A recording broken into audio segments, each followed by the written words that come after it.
right, I think we're live. Impromptu.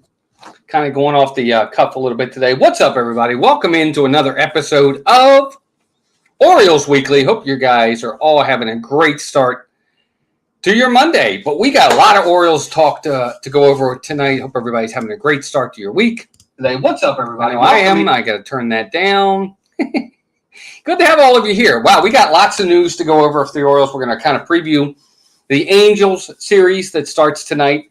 The Orioles are out in Anaheim, so we'll get right into that in a little bit.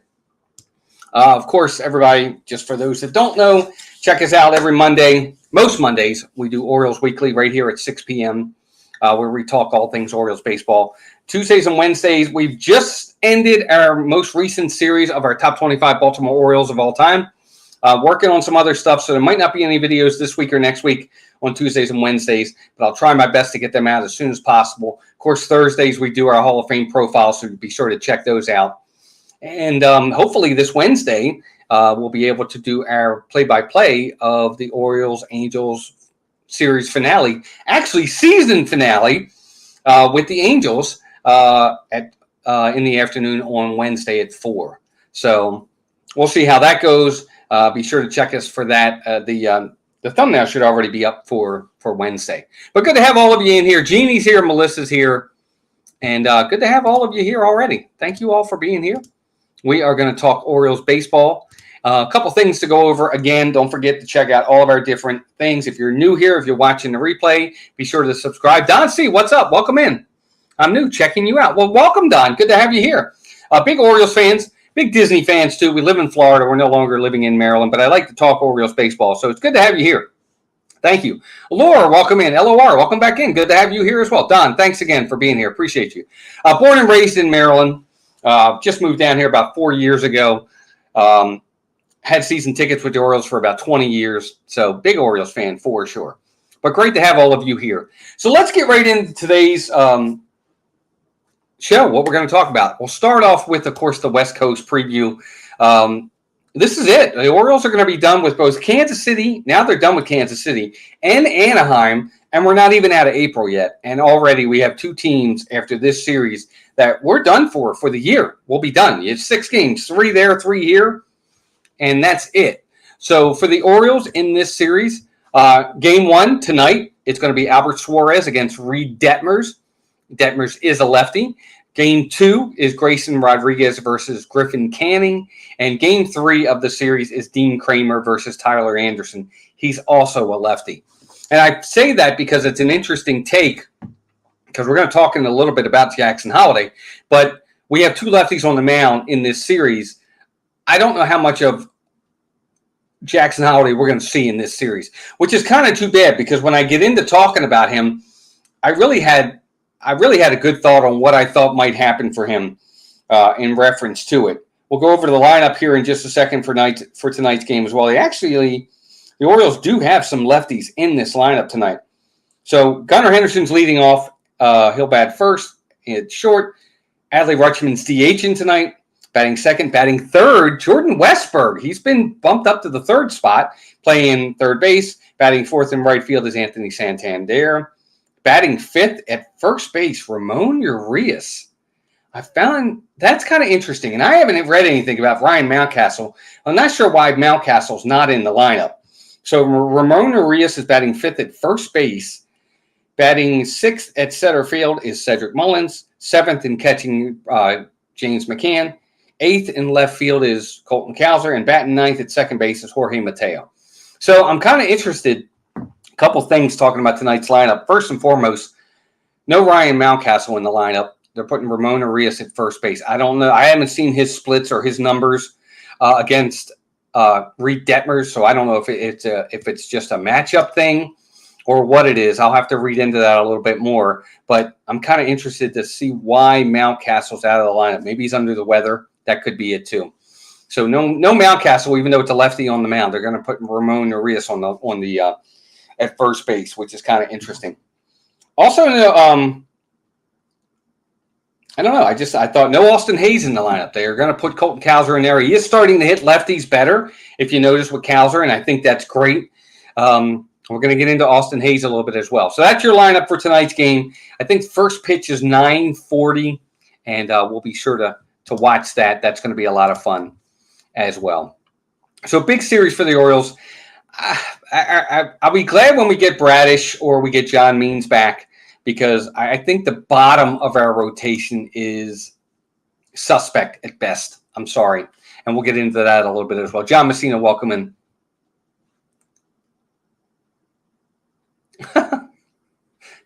Jeannie's just saying hi to everybody. Jeannie, good to have you here. Yep, good to have you all here. But so there you go. That's tonight's West Coast lineup for the Orioles. Albert Suarez on the line. He pitched really well his last outing. He really did. Whether or not he'll do that tonight, I guess we'll find out. Got to say congratulations. Jordan Westburg wins American League Player of the Week. That's awesome. So now the Orioles have had 2 Players of the Week already. Colton Cowser got it, and now Jordan Westburg's gotten it. Player of the Week. That's fantastic. Good for him. Well-deserved. Jordan Westburg has just been the quiet producer on this team. You know, all the accolades and all the attention goes to Gunnar Henderson, Adley Rutschman, Colton Cowser to a lesser extent. Even Jackson Holliday's been getting all the big media attention because he's being called up as the #1 prospect. And we all, not us as Oriole fans, but I think we tend to forget about just how good and how much of a prospect Jordan Westburg has been coming up in this system. And he's been such a producer on this team. It's been amazing. Vicky Pauly, welcome in. Westburg is killing it. I mean, his two-strike approach is an old-school approach that players today don't do. And I wish they did. And I'm an old-school guy. Look, I am very much an old-school player myself. I like the old-school way of baseball. When you get the 2 strikes, you shorten your swing, and you make contact. You should be afraid to strike out. Make contact. Put the ball in play. That's what they don't teach as much anymore. And he said as much the other night when they interviewed him. He said, look, when I get the 2 strikes, I'm more in a defensive approach. I'm trying to put the ball in play. I'm trying to get the bat on the ball. And that's the approach everybody should have. It's not about hitting home runs. The home runs will come when you make good contact. If you've got the power, you're going to drive the ball, and the ball is going to go over the fence in time. And he's already seen it. He's got 5 home runs on the year. He's just been fantastic. So I like his 2-strike approach, and it's paid off. It's why he's leading the league. With 2 strikes, he's leading the league in batting average. He's just been fantastic, and it's well-deserved. Jordan Westburg, good for you. Well-deserved. And now the Orioles, in 2 of the 3 weeks so far, or 4 weeks, they've taken home Player of the Week honors. I think that's absolutely fantastic. Good for him. Let's get into one of the big things I wanted to talk about. And I'm not going to get into major breaking this down, but I did want to talk a little bit about Jackson Holliday and the observations that I've seen with his at-bats so far during the year. Now, look, we all know the numbers on Jackson Holliday this year. His numbers are bad. He's batting like .033. He's got 2 walks, 1 hit. I think he's got a few runs scored. He hasn't really – no extra base hits yet. He's struggling at the plate. Lots of strikeouts in his at-bats. But here's some of the things that I've seen in the at-bats that I've watched from him. And I've seen a lot of them because I really want to see him do well. I think we all do as Orioles fans. We want to see him do well. We want to see him succeed. Do the defense for the Orioles need to be to play better? Yeah. Well, definitely. LOR, yeah. Defense, and we're not really talking about that today, but we'll see it. The defense has cost the Orioles some games this year. And the defense has got to get better for sure. And they're really, I'm kind of surprised because last year they were one of the better defensive teams. But back on Jackson Holliday, what I've seen in his at-bats is a couple different things. First and foremost, he looks like he's pulling off the ball way too much. He has no opposite field approach right now. He's not trying to drive the ball to the opposite field at all. I think he needs to take a page out of Westburg's hitting right now. When you get to 2 strikes, just try to make contact. His swing looks long. It seems like he's not catching up to the fastball, especially the high fastball. He's getting behind in counts early. So a lot of things going against him. That being said, he's worked some counts full. He's also hit the ball a few times on the cover. He's just hit the cover off the ball, and it's been right at people, or he just missed it. So I don't think he's as struggling as just the number. If you look at 1 for 33, 1 for 35, it looks terrible. But go inside the at-bats. Where is he in these at-bats? A lot of times, too, these pitchers are making really good pitches on him. And it's not like he's faced these also-rans. He's faced some good pitching so far. And sometimes he's had some bad calls. I've seen sometimes balls on the outside. The ump calls it a strike. It's clearly not a strike. And already he's behind in the count 0-1. So there's a lot of different things that this 20-year-old kid who's a rookie, who's got the accolades and the pressure of being the number 1 overall pick, the number 1 prospect in all of baseball, that he has to live up to. And that pressure is not easy. And now he's got to do it in the major leagues. Don says, I love the fact that Westy, Cowser, Gunnar, Adley, and Mountcastle are the best of friends. I think that this will help Jackson through his rough but almost predictable start to his career. Chris Lember, welcome in. Don, you're right. I don't think, look, his numbers, when you compare them to other people that have struggled early on in their career, are actually probably worse than some of them. He's really not hitting at all, but he's not getting any breaks. He's hit some balls right on the nose, and he's hitting it right at people. So I think his time is coming. I think as long as he understands that he needs to stop trying to pull off the ball. He's just trying to pull the ball every single swing instead of just trying to drive the ball the other way. I don't even think he's driven the ball the other way except maybe once or twice. He needs to take that 2-strike approach and just relax, calm down, and try to just drive the ball up the middle or to the opposite field when he gets to 2 strikes. And I think it's going to come. I really do. I was hoping that Anaheim was going to have a couple righties on the mound because I really thought this was going to be the series where Jackson could break out. And I say that because it's on the West Coast. It's after most of us are gone to bed. The pressure is off a little bit. Not as many people watching. He's out there. We're all here. I think it might have been a good way for him to take that step back and relax and say, okay, I'm on the West Coast. Not as many people watching. Everybody on the East Coast is in bed. I don't know how many starts he's going to get or how many at-bats he's going to get in this series, which is kind of a bummer because 2 of the 3 games are being started by lefties. But we'll see. I don't know. I don't think his at-bats are as bad as people are making it out to be. He doesn't look lost. He doesn't look overmatched. He just looks like he's tense. He looks like he's pressured. He looks like he's pressing. He looks like he's pulling off the ball. And I think that more time in the cage, more time learning the pitchers, he's going to be fine. I really do. I think he's going to be fine. Look, maybe he's not the prospect we thought he was. I think he is, and I think everybody else thinks he is. I think we just have to give him time. But that being said, if he goes 1 for his next 33, then maybe something has to happen. So I think they'll expand what's helping him. I think they'll need him to do better than his next 33 at bats. He can't go 1 for 33. John Messina says, John says, as he continues to grow into a major leaguer, he'll get better. Yeah, he will. Don says, Angel Hernandez running off twice. He's the worst umpire in the league. How can you call balls and strikes at 90% rate? That's 20 bad calls a game. Oh, I agree. Yeah, Angel. I don't know what's going on with Angel Hernandez. There's been a lot of talk about him. They're in a union. I don't know. I don't know what's going on there. But you're right. I mean, he's had some calls.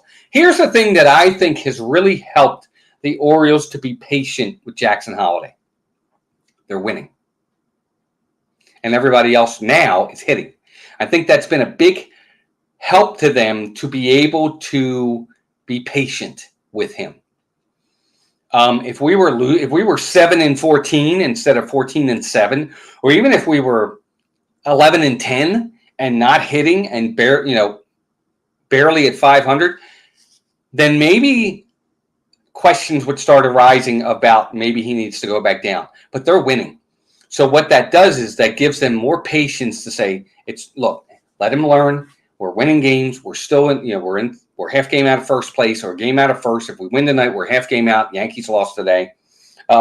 So I think that's part of what they're looking at here is the status of the team is in a really good place that allows them to let him have his growing pains. Just that simple. But there you go. That's my take on Jackson Holliday. I don't think the at-bats are as bad as the numbers look. I think he's had some good at-bats. I really do. That's just my opinion. But on to another subject, I do want to talk about Cole Irvin, because I think this is also something that ultimately is going to come up over time. LOR says maybe Jackson Holliday needs his father to calm him down. I think his father, look, he's 20 years old. He's a major leaguer. I think his father is going to give him some advice, but ultimately it's his job to break out of it. His dad can't hit for him. You can talk to him until the cows come home, but it's his confidence. It's his ability. He's got to ultimately execute and produce. And you don't want too many people in your ears, because then you've got people second guessing you, and you're second guessing yourself, and this person's saying one thing and that person's saying another. You don't want too many people in your ear. Just trust your process, trust your instincts, trust your talent, and just go out there and play baseball like you've been doing, and he's going to be fine. I really think he will be. But I do want to talk about Cole Irvin. He did this last year at the beginning of the season where he struggled mightily for the Orioles, and then they sent him down to AAA, and he stayed down there for a while. And when he came back, he was basically in the bullpen, and he excelled. He did really well in the bullpen for the Orioles last year. They put him back in the rotation this year. Big part of it is because of John Means and Kyle Bradish starting the season on the DL, or the IL as they call it now. I'll say this about Cole Irvin. I think his last outing has saved him another chance to start. I really do. I think he's been given another opportunity to start because of his last outing, and that was yesterday against Kansas City. He went 6 2/3, no runs, no earned runs, 4 hits, 2 walks, 2 strikeouts. He lowered his ERA to 4.64.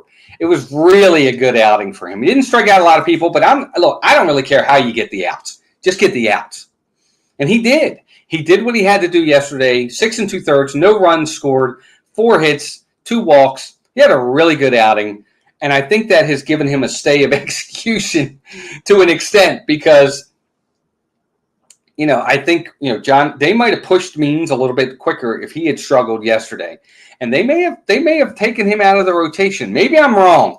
Maybe they were going to give him a little bit more of a leash too. But if he had gotten shelled yesterday and the Orioles had lost that game, I think they might have made some decisions, but they didn't. He pitched really well, and I think he'll get another start because of it.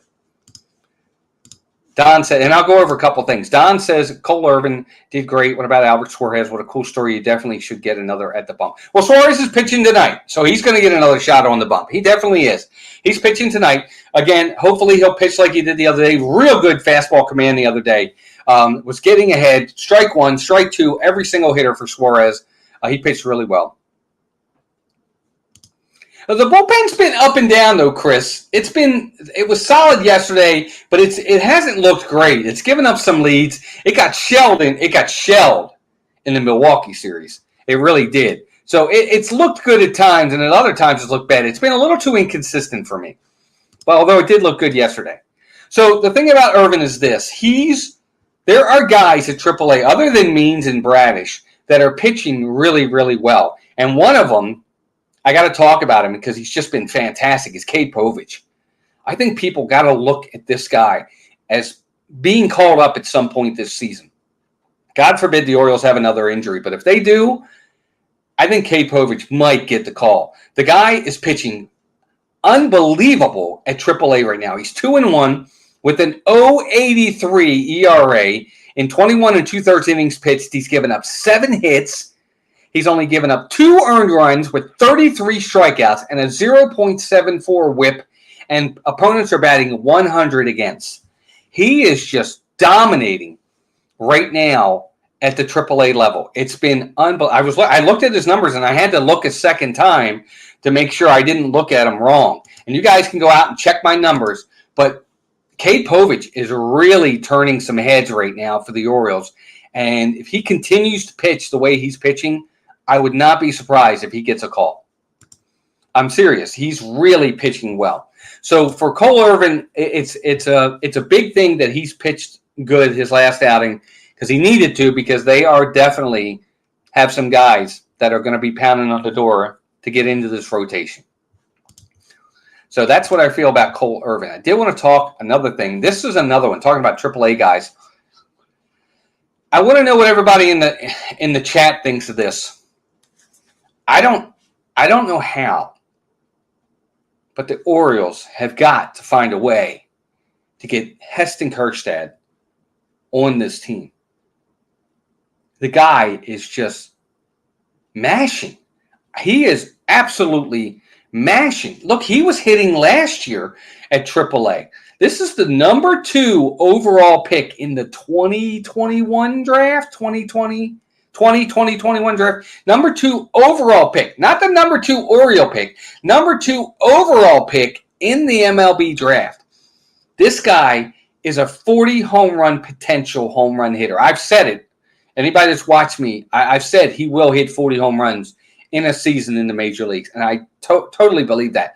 His raw power is unbelievable. Talk about AAA numbers. These are the numbers for Kjerstad at AAA this year. 86 at-bats, 30 hits, 4 doubles, 10 home runs, 30 RBIs, 12 walks, 22 Ks. He's batting .349 with a .431 on-base percentage, a .744 slugging, and a 1.175 OPS. Now, I want to hear from you guys in the chat. This guy has got to be given a chance to play on this team. They had him on the Division Series roster last year. He goes into spring training. Spring training numbers weren't great. They were okay. He doesn't make the team, but he has been absolutely just balling. He's been mashing at AAA. I don't know. I don't know what the Orioles do. I don't know what roster spot he takes, whether it's going to be a Jorge Mateo or a Ramon Arias or what have you. But at some point, the Orioles are going to have to make a difficult decision on these players. You can't stockpile these guys forever. And the other thing, too, is when they've done as well as they've done at the AAA level, what I don't want are these guys to get stagnant and lose motivation because they think I'm not getting called up to the major leagues. You know, I can't go anywhere. I'm stuck. I'm blocked. And you don't want that. So I think this guy has really earned the potential to come up here and be given the right to get some at-bats, to get into this lineup. Now, I don't know. Maybe he has to wait another season, and this offseason when guys like Anthony Santander is a free agent, and maybe Austin Hayes and Cedric Mullins are in their final year, something happens. But something has to give because this guy has done everything they've asked, just like Jackson Holliday. And I'm not saying he won't struggle when he comes up, but he's done what he's had to do to be given that opportunity. You know, who do we get? You know, I don't know. I don't know what we do. I know the Orioles like flexibility at the DH position, but there's got to be a time when that call is going to be made. Kobe Mayo, too, for what it's worth, but I'm not going to get into him just yet. We might talk about him a little bit more down the road, but Heston Kjerstad's got to be talked about. He's got to, I know he's in the conversations. Did Hayes get hurt? That's Kjerstad's best chance. I don't know. He didn't go on the injured list. So if he is hurt, we'll see what happens. Danny Colon needs pitching better. What do you think? I don't know. Colon's been pretty solid for the most part, LOR. He's done a really good job. He's gotten some Orioles out of some bad situations earlier on in the season. Look, no pitcher in the bullpen is going to be perfect. Most guys aren't. They're going to have their moments here and there where they struggle. But he's one of the only ones that I actually consider reliable almost every night to go out there and pitch well is Danny Colon, in my opinion. But anyway, back on Kjerstad, I think the Orioles at some point got to make this move. They got to find a way to get him in this lineup. He's just really, really, really hitting. And I get it. We're really left-handed heavy, and he's another left-hander. But boy, oh boy, can that guy hit. We'll see what happens.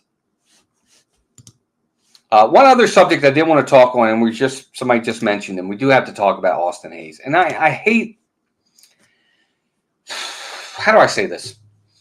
I hate beating a guy when he's down or kicking a guy when he's down. I hate beating a dead horse. But, you know, I think it's one of the things, again, that I think is saving Austin Hayes. The same thing that's saving Jackson Holliday is the fact that they're winning. But Austin Hayes, how long of a leash does he get before something has to happen? again, talking about at-bats, look at Austin's at-bats. His at-bats are ground balls to the shortstop, ground balls to the third baseman, pop-ups, lazy fly balls. Here's his numbers on the season. He's got 45 at-bats. He's got 5 hits, 4 runs scored. He's batting 111 with a 200 on-base percentage and a 311 OPS.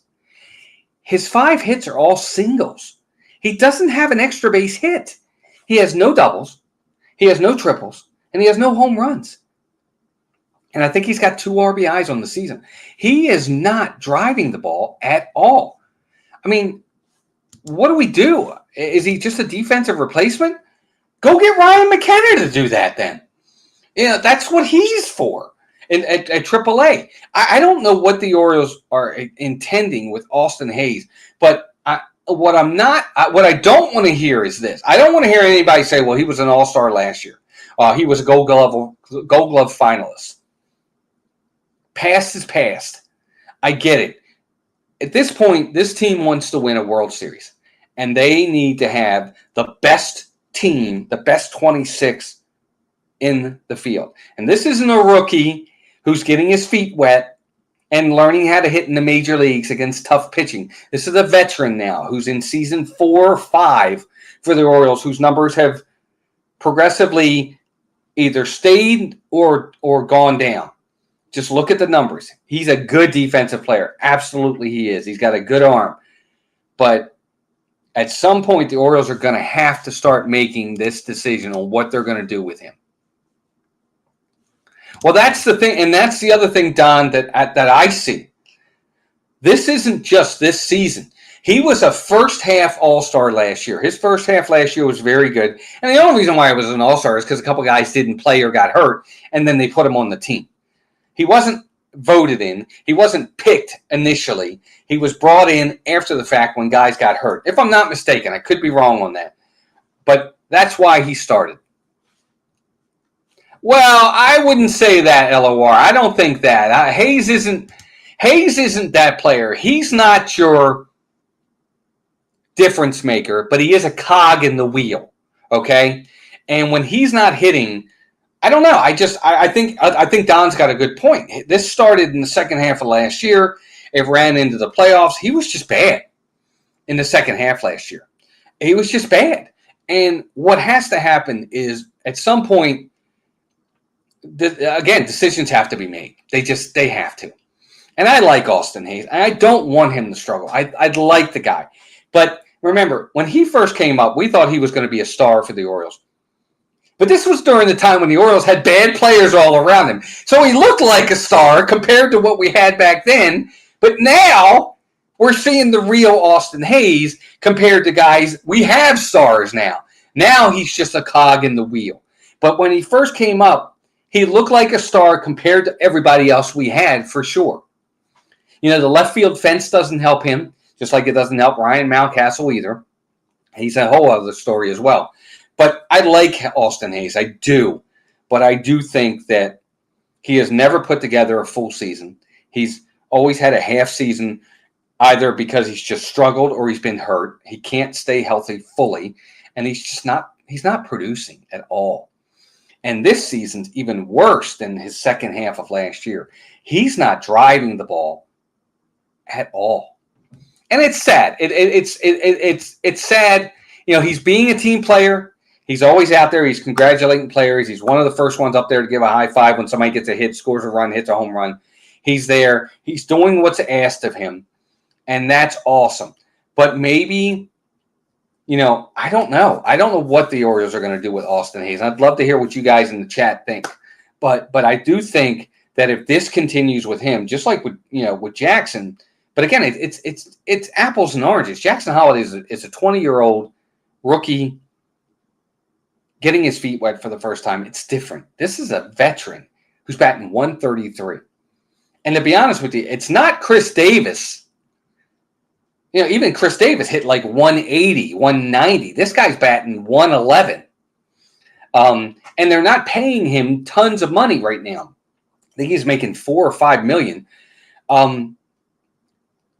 So it's not like you have to have him in the lineup because he's making $27 million a year. It's not that kind of thing. So they've done the right thing. They've lowered his at-bats. They've taken at-bats away from him. They've given those at-bats to Colton Cowser. And I think that's helped Cowser, the fact that he's off to such a good start and has hurt Hayes. What would the Orioles have done if Cowser was struggling too? Let's say Cowser and Hayes were struggling. What would the Orioles have done? Luckily, they're not. Cowser's been lighting it up and has been absolutely fantastic. Let's see here. Randall, welcome back in. Good to see you. I hope, well, he's not, he's definitely going to have a good night tonight because he's not playing. Now, maybe he gets an at-bat late in the game. I don't know. But he's not playing tonight, so we're not going to see him. He's not in the lineup. Don says, in my opinion, the only irreplaceable player on the current team is Cedric Mullins. He's electric center fielder. The only replacement is way down in single A. So, yeah, Enrique Bradfield. See, now that's where Don. That's where we're gonna differ. I like Cedric Mullins a lot, but the irreplaceable players on this team are the guy at shortstop and the guy behind the plate, and maybe the guy at third base, and the guy on the mound.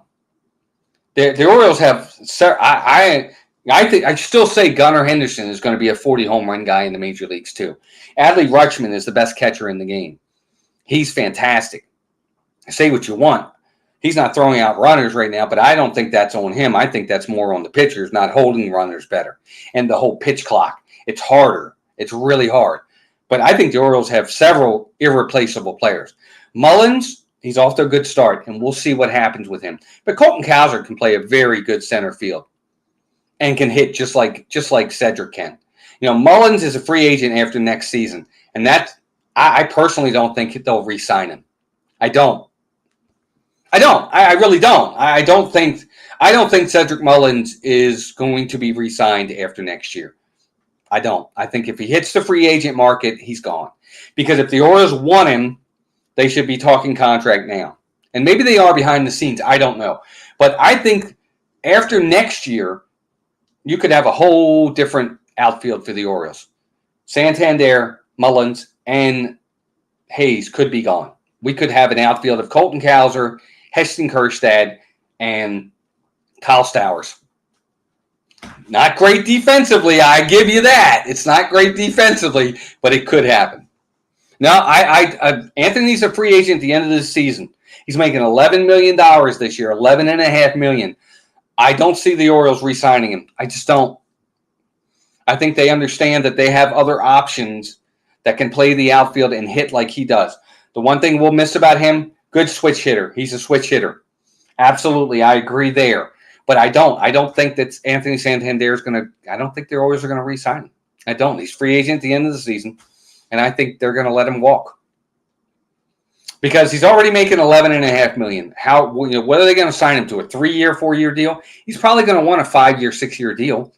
And I don't think the Orioles are going to do that because then that blocks Kjerstad, that blocks Stowers, that blocks Cowser to an extent.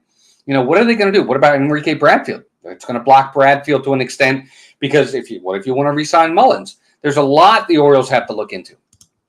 Messina says, as Hayes is a veteran, just hope he can get right. I hope he gets right too. I really do, John. I like the guy. But I don't think he's long for the Orioles either. I just don't. I don't know why. I think they've got such outfield talent coming that the Orioles see that, and that's why these guys haven't been offered contracts. Even if it's a 3-year contract. Why aren't the Orioles going to Austin Hayes and saying, here's a 3-year deal, here's $12 million a year, 3 years, $36 million? Why haven't they gone to Cedric Mullins, who's a free agent? Him and Hayes are free agents at the end of the year. Why haven't they gone to Cedric Mullins and say, here's a 4-year, $48 million, 4-year, $60 million deal? Why? I don't think they want to re-sign him. I really don't. I think that they understand that they have other options in the outfield, and that's the way they're going to go with it. I don't want that to change this year. The Orioles are on a run. I want Cedric Mullins and Austin Hayes and Santander to be here for this team. They've gone through the lean times. I want them to feel and be a part of the success just like they were last year and hopefully be part of a World Series championship. But I don't think they're long for this team in the future.